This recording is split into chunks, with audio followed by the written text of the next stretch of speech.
고치며 의인의 간구는 역사하는 힘이 많아 마음과 몸이. 안녕하세요. 오늘도 하나님의 사랑으로 축복하며 인사를 드립니다. 빠르게 흘러가는 2월, 한 달 반환점은 잘 돌고 계십니까? 남은 2월의 시간은 모두 하루하루가 의미 있는 나날들이 되길 기도해 봅니다. 그 의미 가운데 가장 큰 의미이신 하나님께서 오늘도 우리에게 말씀을 허락하십니다. 이제 마가복음 9장 24절을 본문으로 하여 희망은 믿음 가진 간절함으로 기도하는 자의 것이라는 제목으로 함께 은혜 받고자 합니다. 마음과 눈을 열어 하나님의 말씀을 듣고 체험하는 귀한 시간이 될 것을 기대하면서 세 번역으로 준비된 말씀을 먼저 읽어보도록 하겠습니다. 그 아이 아버지는 큰 소리로 외쳐 말했다. 내가 믿습니다. 믿음 없는 나를 도와주십시오. 아멘. 제가 국민학교, 지금은 초등학교죠. 6학년 때 정도로 기억이 납니다. 그때 저는 재미있게도, 아니 이상하게도 주일학교와 절에 동시에 다니고 있었습니다. 보통 주일학교는 주일 오전 9시에 시작해서 10시쯤 끝나곤 했었는데 먼저 주일학교에 가서 예배를 드린 후 마치게 되면 친하게 지냈던 친구와 자전거를 타고 대구에서 유명한 절이 있던 팔공산으로 향했습니다. 자전거로 근 2시간 정도 타고 가야 겨우 산 밑에 도달할 수 있었던 거리였는데 얼마나 열심이었는지 비라도 내리는 날에는 어떻게든 차비를 마련해서 버스를 타고 갈 정도로 열심히 있었습니다. 버스 종점에서도 다시 2시간 남짓을 산을 올라 이윽고 도착하는 곳이 유명한 돌부처상이 있는 갓바위라는 곳이었습니다. 매해 수능 때가 되면 인파로 설 자리조차 없이 가득 차는 곳으로 뉴스에서 늘 소개하는 장소입니다. 하지만 평소에도 돌부처상에 저마다 소원을 가지고 와서 간절하게 절을 하고 있는 사람들의 모습을 많이 볼 수 있었습니다. 저 역시 그 무리에 들어가서 108배를 하기 시작합니다. 사람들이 절하고 있는 모습 속에 묻어나오는 진실한 간절함이 어린 나이에도 참 보기가 좋았었습니다. 고작 13살밖에 안 된 저에게도 간절한 소원이 있었기 때문입니다. 108배를 하면서 그 갓바위 부처상에게 우리 집이 행복해졌으면 좋겠다고, 가난에서 벗어나 일을 하지 않고 학교에 다닐 수 있으면 좋겠다고 간절하게 소원을 빌었습니다. 그렇게 간절하게 소원을 빌면서 108배를 마치고 나면 절에서 나누어 주던 기가 막히도록 맛있는 시래기국을 먹었습니다. 그리고는 내가 열심히 절도 했으니 그 간절함이 통해서 돌부처상이 어떻게든 나의 소원을 들어줄 것 같은 기쁜 예감을 가지고 기쁜 노래를 부르면서 산을 내려왔습니다. 내려오면서 주로 불렀던 노래는 날 사랑하심, 날 사랑하심. 성경에 써있네. 나 참 피 흘리신 주 오시면 전국에서 등등 매주 주일학교에서 배웠던 찬송을 부르면서 말입니다. 지금 생각해보면 당시에 저는 참 엉뚱한 아이였습니다. 하지만 그 간절한 만큼은 진실했습니다. 지금 돌이켜 생각해보니 어린아이의 마음으로 당연히 무언가 간절하게 소원을 바라면 누군가 듣고 꼭 이루어질 것이라는 생각을 하고 있었던 것 같습니다. 108배를 하던 어른들의 그 간절한 눈빛과 몸짓이 저로 하여금 나도 저렇게 간절한 눈빛과 몸짓을 하면 내 안에 가득했던 소원들도 당장 현실이 될 것 같은 희망이 넘치는 곳이 바로 그 현장이었습니다. 그에 반해 교회는 최소한 제가 볼 때 아무 걱정 없어 보이는 행복한 사람들의 모임이었습니다. 또래 아이들은 예쁜 옷을 입고 호호 깔깔거리며 걱정이 없어 보였고 말끔하게 차려입고 차에서 내리는 어른들의 양복은 이상하리만큼 저를 초라하게 만들었습니다. 교회에서 마주친 그들은 무엇인가 간절함과는 거리가 멀어 보였던 것이 제 시선이었습니다. 집에서 언제든 몇 분이면 갈 수 있는 거리 곳곳에 널린 교회에 비해 갖은 노력을 다해서 4시간이나 가야만 다다를 수 있는 그곳, 대구에서 한 곳에만 있는 간절함의 종결지 갓바위. 정성으로 보든 뭐로 보든 그만큼 제 간절함을 들어줄 대상이 하나님보다는 갓바위가 더 크게 느껴졌었습니다. 그래서 교회를 다니긴 했지만 사실은 갓바위에 가서 절을 하는 것을 더 중요하게 생각했던 어린 시절이었습니다. 그리고 중학교에 올라가서는 더 이상 교회도 절도 나가지 않았습니다. 정말 간절한 노력에도 불구하고 제 소원은 이루어지지 않았고 오히려 제 상황은 더욱 악화되었습니다. 이제는 새벽 신문 배달을 하는 것으로 모자라 중3이 되었을 때 고2을 앞두고 오후 4시에서 새벽 4시까지 일해야 하는 상황까지 오게 되었던 것입니다. 그런 상황이 되자 그토록 간절했던 간절함은 사라지게 되었습니다. 내 간절함에 대해서 대답해 주지 않았던 갓바위가 야속했고 또한 세상이 야속했기에 간절함과는 담을 쌓고 하루하루 현실 속에서 무기력한 시간으로 흘려보냈습니다. 책이나 TV에서 보면 간절히 바라는 것은 이루어진다고 하던데 꽤나 실망감이 컸습니다. 여전히 아직 어리기만 한 16살에 느꼈던 절망감은 감당할 수 없을 정도로 컸지만 그럼에도 불구하고 다시 할 수 있는 것이라고는 간절함 뿐이라 다시 간절함을 선택했고 또 실망하고 다시 간절해지고의 반복적인 일상이 이어졌습니다. 그런 반복적 일상이 계속되어 가자 그로부터 몇 년 후에 예수님을 인격적으로 만나기 전까지 간절해야 할 이유조차도 모르는 삶이 되었습니다. 물론 예수님을 영접하면서 간절함에 대한 뜻과 간절함에 대한 대상이 분명해지는 것을 경험하게 되었지만 특히 고등학교 시절 때는 정말 간절하고 싶지도 간절함이라는 단어 자체도 싫었던 시기였었습니다. 저는 어린 시절뿐만 아니라 지금도 이 간절함이라는 단어를 좋아합니다. 저는 여전히 하나님을 위한 간절함으로 살고 있고 그렇게 간절함으로 살아야 하고 교회를 향한 미래의 아이들을 향한 제 가족을 위한 간절함이 삶에 가득하기 때문입니다. 간절하다라는 단어의 뜻은 정성이나 마음 씀씀이가 더없이 정성스럽고 지극하다라는 뜻입니다. 성경에 나오는 마음을 다하고 뜻을 다하고 목숨을 다하여 라는 말과 유사한 의미를 가진 단어가 바로 간절하다라는 단어입니다. 오늘 마가복음 9장 본문에는 누가 보기에도 간절한 소원을 가진 한 아버지가 등장합니다. 오랜 시간 동안 귀신에 사로잡혀 간질과 발작을 일으키는 아들.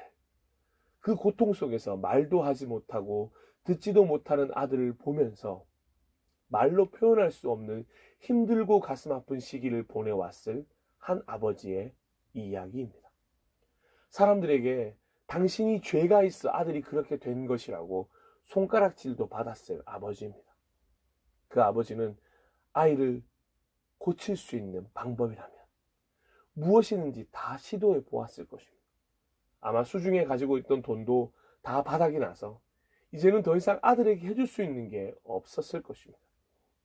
감히 상상도 못할 절망의 시간이었을 것입니다.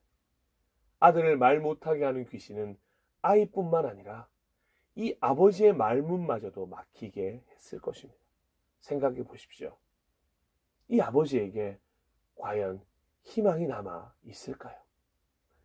처음에는 아들을 낳게 해주고픈 간절함이 가득했지만 이제는 간절함이 허용되지 않을 만큼 어려워진 상황에 아버지는 지쳐갔을 것입니다. 어쩌면 자포자기, 매일 눈물로 안타까움으로 때로는 원망으로 살아가는 하루였을 것입니다. 그런데 그런 절망의 나날들 가운데 병을 치료해주는 하나님의 치료사에 대한 소문을 듣게 되었습니다. 아마도 당시에 마가복음 7장에 등장하는 귀신 들린 어린 딸을 고침받았던 수로보니게 여인의 이야기가 온 동네에 퍼졌을 것이라 생각됩니다. 자신과 같은 입장에 있던 그 여인의 이야기를 듣자마자 드디어 도무지 캄캄하게만 했던 어둠 속에서 한 줄기 빛이 보이는 듯 그 아버지는 느꼈을 것입니다.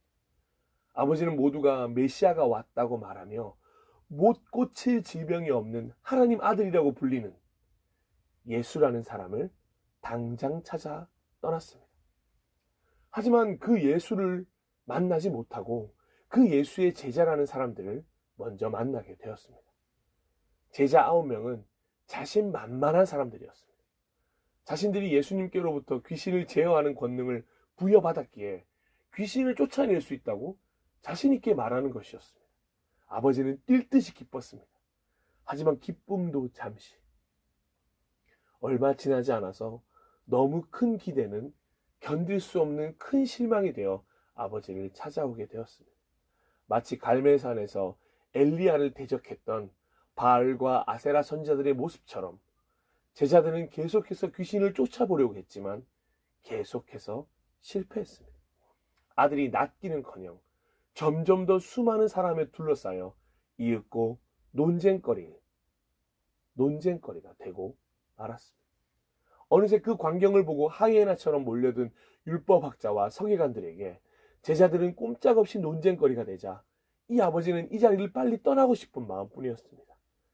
제자들이 이 모양이니 스승인 예수란 자에 대해서도 조금도 기대가 되지 않았을 것입니다.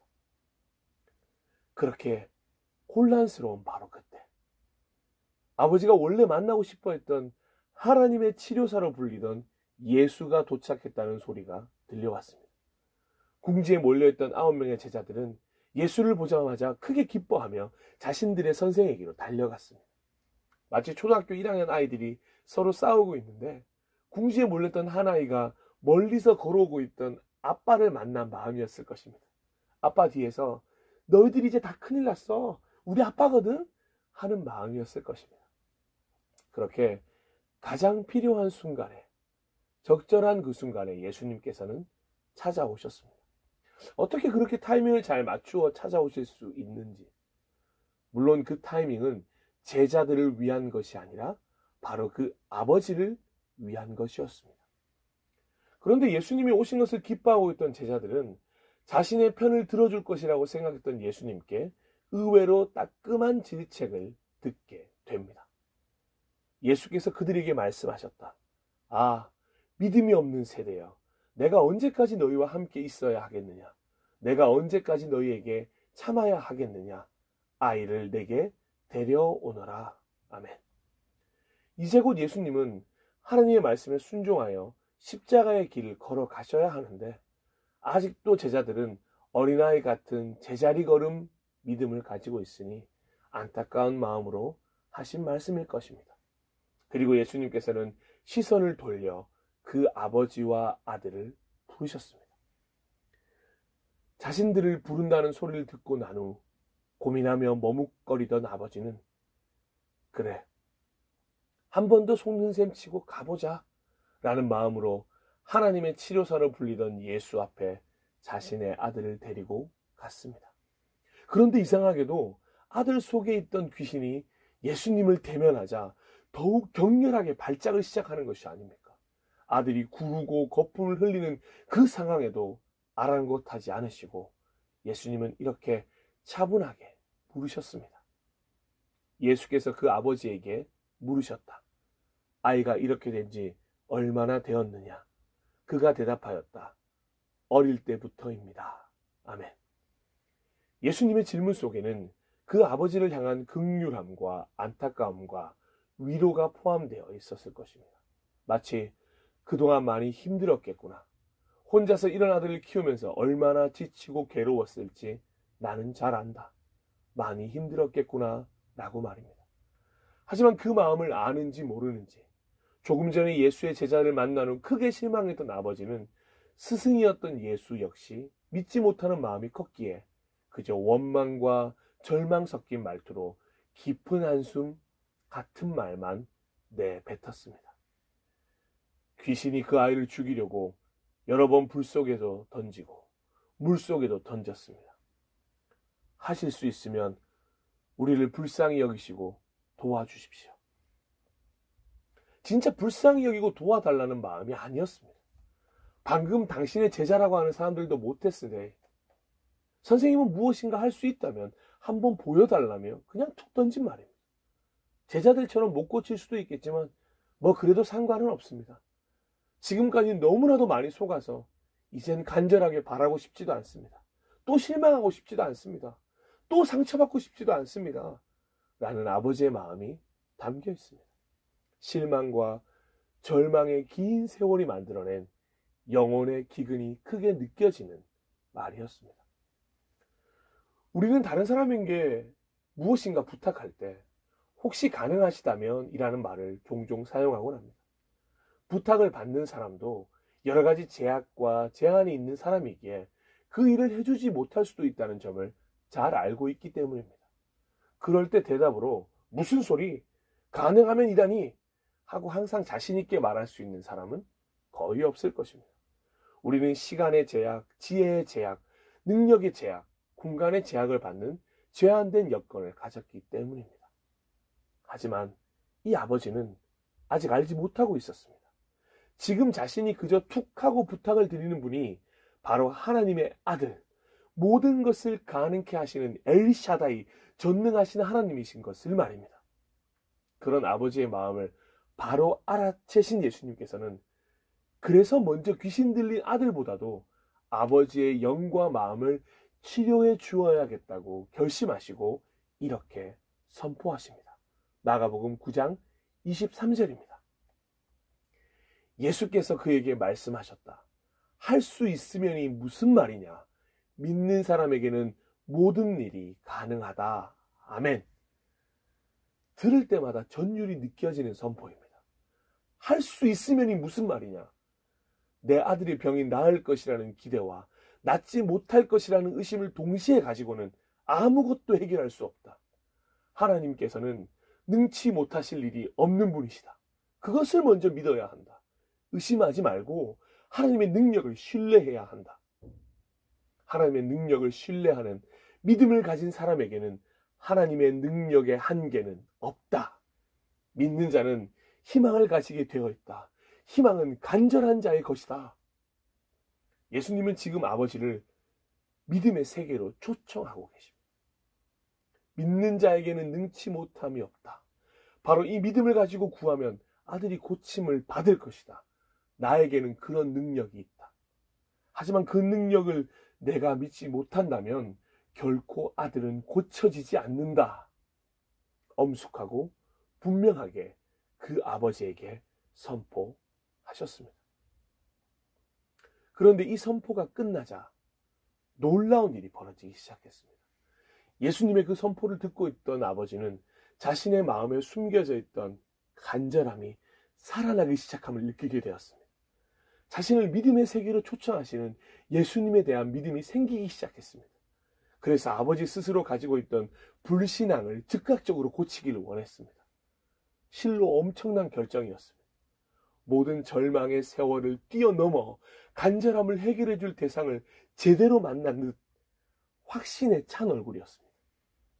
그 빛으로의 초청 가운데 자신을 드리기로 결정한 놀라운 역사가 시작되었습니다. 모두들 놀라움으로 그저 바라보고 있었을 것입니다. 한숨과 절망 섞인 말은 더 이상 없습니다. 오직 간절하게 큰 소리로 소리치며 울면서 고백하기 시작했습니다. 그 아이 아버지는 큰 소리로 외쳐 말했다. 내가 믿습니다. 믿음 없는 나를 도와주십시오. 아멘. 내가 믿습니다. 예수님, 내가 믿습니다. 자신의 믿음을 모든 이들 앞에서 선포했습니다. 그냥 믿는 척한 것이 아니라 진정으로 믿기를 원하는 간절함이 회복되는 순간입니다. 그리고 자신의 현재 마음의 상태도 거짓없이 털어놓았습니다. 하지만 믿음이 없습니다. 나의 믿음 없는 것을 도와주셔야 합니다. 도와주소서. 이렇게 예수 그리스도를 영접한 그 아버지의 믿음은 곧 예수님의 도우심을 통하여 아들을 귀신에게서 벗어나게 하였습니다. 할렐루야.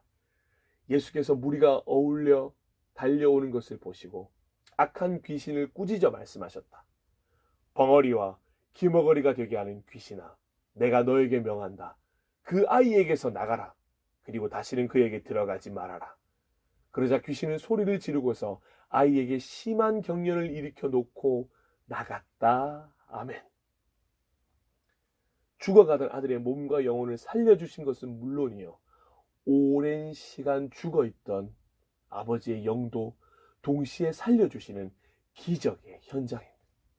귀신에 붙들린 아들이 고침받는 것도 기적이지만 그 믿음의 고백을 외친 아버지의 변화야말로 본문에서 말하고 싶은 진짜 기적일 것입니다. 많은 이들에게 간절하게 자신의 아들이 낫기를 구했지만 진정한 간절함의 뜻과 대상을 예수 그리스도를 만난 이후에 알게 되었던 것입니다. 아, 믿음이 회복되어야 하는구나. 믿음 없이 그저 간절하기만 하면 되는 것이 아니라고 말씀해 주신 것입니다. 창조주를 향한 내 영혼의 주인 되시는 하나님과의 관계가 회복되어야 하는구나. 맹목적으로 내가 무엇인가를 간절히 구하기만 하면 소원이 이루어질 것이라고 생각했던 함정에 빠져 있었구나. 그건 사실 해결이 아닌 나 자신을 위로하기 위한 방법이었고 그저 원망만 하고 절망 가득한 세상에서 살고 있었구나. 모든 게 잘못된 생각이었다는 것을 알게 되었습니다. 굳게 닫혀있던 영의 눈을 뜨고 예수님을 통하여 하나님께 나갈 길을 찾았습니다. 믿음의 길이야말로 모든 것을 변화시키는 길임을 깨닫게 되었습니다. 그렇게 믿음이 있는 간절함을 선택하고 회복하게 되었습니다. 희망이 바로 그 간절함을 가진 자의 것이었습니다. 희망은 믿음 가진 간절함으로 기도하는 자의 것임을 깨닫게 되었습니다. 본문에 등장하는 이 아버지와 같이 우리의 마음 속에도 각자 소원이나 해결하고 싶은 문제들이 있을 것입니다. 간절함 가득한 기도 제목이 있을 것입니다. 간절하다는 것은 그만큼 내 삶에서 지금 중요하게 바라는 것입니다. 간절하다는 것은 오랜 시간이 걸리도록 해결 못한 숙제일 수도 있습니다. 지금 이 말씀을 듣고 있는 우리 모두는 어쩌면 지금 이 간절함을 가지고 하나님 앞에 오랜 시간 동안 그저 서 있었던 것일 수도 있습니다. 그래서 다시 한번 깊게 생각해 보아야 합니다. 이 간절함을 가지고 하나님께 고백드리는 우리의 태도, 마음, 믿음은 어떠한지 말입니다. 혹시라도 예수님 앞에서 할 수 있으시거든 날 좀 도와주세요 라고 말하고 있는 이 아버지의 모습을 가지고 있지는 않으십니까? 하나님이 과연 하실 수 있을까? 정말 내 기도를 들어주실까? 정말 내 기도에 귀 기울이실까? 정말 현실이 변화될까? 반신반의하면서 기도하고 계시지는 않습니까? 이 말씀을 신뢰하며 하나님께 기도하고 있으십니까? 마가복음 11장 24절입니다. 그러므로 나는 너희에게 말한다. 너희가 기도하면서 구하는 것은 무엇이든지 이미 그것을 받은 줄로 믿어라.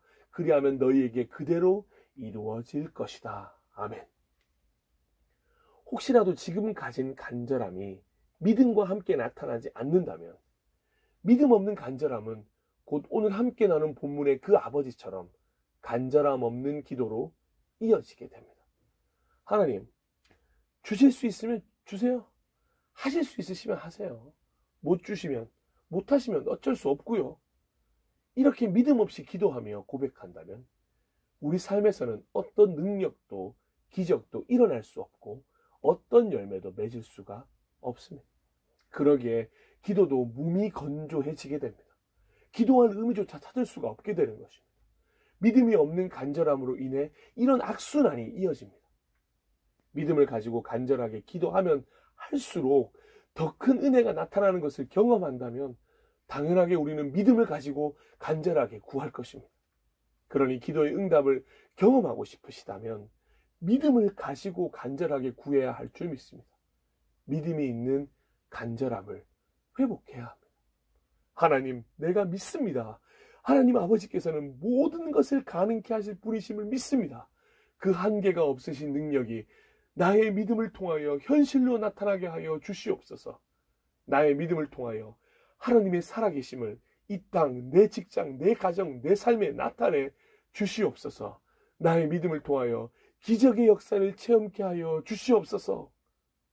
우리는 마땅히 이렇게 우리의 간절함을 믿음이 있는 간절함으로 바꾸어 기도하며 선포해야 할 것입니다. 그리고 부족하다면 이렇게 하나님께 구하십시오. 주님, 나의 믿음이 적음을 도와주시옵소서. 꾸짖지 않으시고 후이 눌러 꾹꾹 채워주실 분이 바로 우리 하나님 아버지이십니다.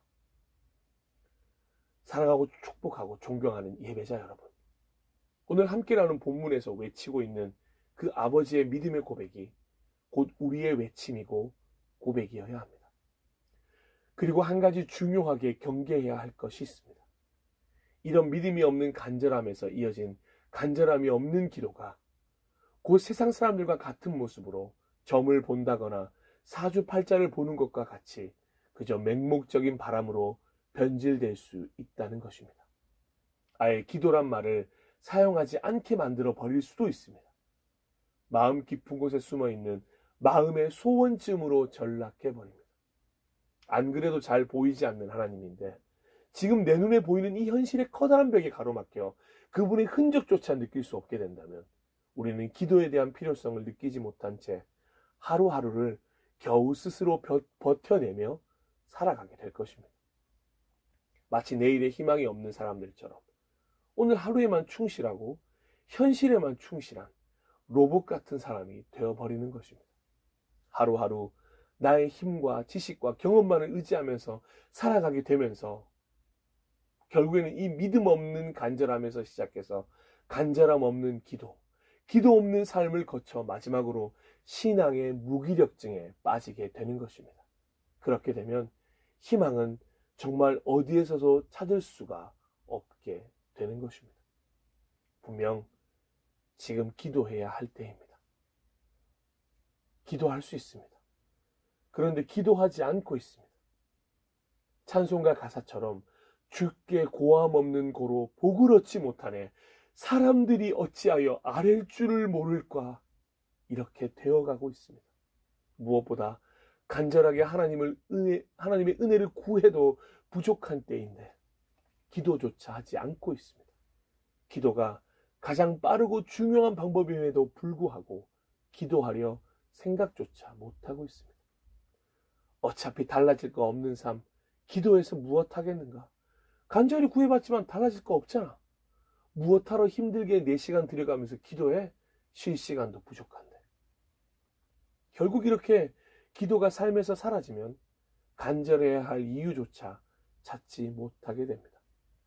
왜 내가 하나님께 간절해야 하는 거지? 난 무엇을 하나님께 간절히 구해야 하는 거지? 교회의 부흥? 세계 선교? 잃어버린 영혼을 향한 전도? 말씀? 예배? 기도? 왜 간절해야 하지? 이렇게 신앙의 혼란 가운데 빠지게 되는 것입니다. 그렇게 신앙의 혼란 가운데 빠지면 하나님과 점점 더 가까워질 수 없는 삶을 선택하게 되는 것입니다. 점점 더 멀어집니다. 점점 더 세상과 가까워지게 됩니다. 점점 더 희망이 없는 절망의 삶이 되는 것입니다. 흥미롭게도 마가복음 9장을 조금 더 읽어 내려가다 보면 오늘 이야기의 후기를 발견할 수 있습니다. 아들이 귀신에게 노임받은 후 처소로 돌아온 제자들은 혼란스러웠던 자신들의 하루를 돌아보며 실패의 이유를 예수님께 물어보았습니다. 그때에 제자들을 향한, 아니 어쩌면 우리 모두를 향한 예수님의 답변을 잊지 않으셨으면 좋겠습니다. 마가복음 9장 29절입니다. 예수께서 그들에게 대답하셨다. 이런 부류는 기도로 쫓아내지 않고는 어떤 수로도 쫓아낼 수 없다. 아멘. 하나님의 능력에 온전히 의지하는 믿음의 기도야말로 모든 것을 해결하는 열쇠라는 것입니다. 나는 할 수 없지만 하나님은 하실 수 있다는 것을 인정하며 고백하며 믿기까지는 했지만 이러한 믿음을 가지고 기도하지 않는다면 결코 이런 기적을 경험할 수 없을 것입니다. 믿음을 가지는 것도 중요하다. 하지만 믿음은 기도로 이어져야 한다. 기도야말로 바로 믿음을 세상에 나타낼 수 있는 통로가 되는 것이다. 기도하지 않고 자신들의 능력으로 귀신을 내쫓을 수 있을 것이라고 생각했던 제자들은 그제야 왜 기도해야 하는지 이유를 알게 되었을 것입니다. 이 사건 이후로 제자들은 모든 사역 활동을 필히 기도와 함께 하려고 노력했을 것입니다. 자신들의 능력과 자신들의 힘으로 살아가는 것이 아닌 믿음으로, 기도함으로 받을 수 있는 하나님의 능력으로 살아가는 삶이었습니다. 예수님께서도 시간이 있을 때마다, 아니 오히려 바쁘실 때에도 더욱 기도하러 가신 본을 보이신 것도 예수님조차 하나님의 능력을 힘입기 위해서 기도하셨다는 사실을 잊지 않게 해주는 모습이 아니겠습니까? 예수님이 하나님에 대한 믿음이 없으셨겠습니까? 믿고만 있는 것에서 그치지 않고 기도 외에는 방법이 없다는 것을 예수님께서 보여주고 계시는 것입니다. 그렇게 간절한 믿음의 기도를 통해 예수님은 이 땅에 희망의 씨앗이 되셨습니다. 희망은 믿음 가진 간절함으로 기도하는 자의 것임을 몸소 보여주셨습니다. 이제 우리의 차례입니다. 믿음 가진 간절함으로 기도하는 자가 되어주십시오. 믿음 가진 간절한 기도를 통해 우리 그리스도인들과 교회 공동체 모두 이 땅에 희망이 되어야 합니다. 그러고 보니 오늘 총 3가지의 회복이 일어났습니다. 아들을 회복시켜 주셨습니다. 그리고 믿음 없이 구했던 아버지의 믿음을 회복시켜 주셨습니다. 그리고 믿음 가득한 간절함을 알게 하신 예수님께서는 믿음은 있었지만 기도하지 않았던, 기도 없던 간절함을 가진 제자들의 모습도 회복시켜 주셨습니다. 그리고 이 3가지 회복을 뛰어넘어 오늘 우리 모두에게도 동일하게 회복을 선포하고 계신지도 모릅니다. 사랑하는 아들아, 사랑하는 딸들아, 사랑하는 나의 친구야, 기도 외에 다른 방법은 없단다. 믿음을 가졌다면 이제는 기도해야 한다. 기도 외에 다른 방법이 없다. 믿음과 기도는 결코 서로를 떼어낼 수 없는 것입니다. 믿음은 기도로 표시되어집니다. 기도는 믿음으로 인해 유지될 수 있는 것입니다.